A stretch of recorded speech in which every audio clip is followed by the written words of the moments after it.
দিনাজপুর শহর ও শহরতলির ৩ লক্ষাধিক মানুষের একমাত্র বিনোদনের উৎস ঐতিহ্যবাহী শিশু পার্কের বেহাল অবস্থায় পড়ে রয়েছে।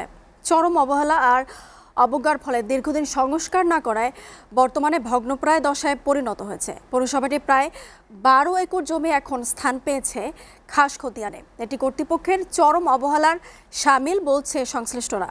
দিনাজপুর থেকে খাদিমুল ইসলামের প্রতিবেদন।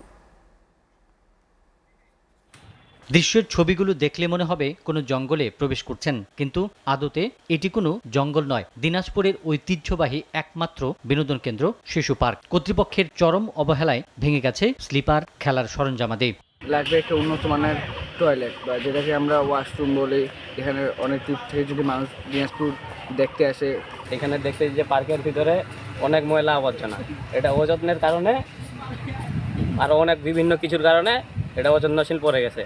পার্কে নেই কোনো শৌচাগার, ছোট ছেলে মেয়েদের খেলার জন্য নেই কোনো অনুষঙ্গ, যেখানে সেখানে পড়ে আছে ময়লার স্তূপ, রয়েছে বখাটেদের উৎপাত, আর কমে গেছে দোকানদারদের বিক্রি।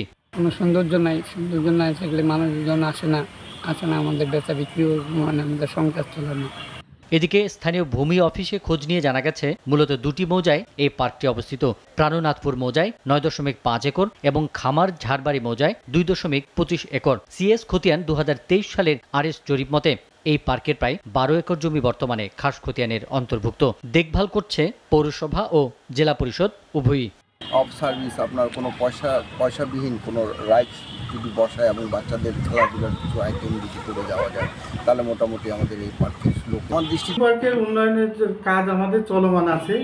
এখন আমরা শিশু পার্কের চারপাশে ওয়াকওয়ে নির্মাণ করছি এবং ওটাতে আমাদের হবে ওই পেভমেন্ট টাইলস দিয়ে এবং সৌন্দর্য বর্ধনের কাজ চলবে এবং শিশুদের বিনোদনের জন্য অনেকগুলি রাইডস আমরা ওখানে স্থাপন করব।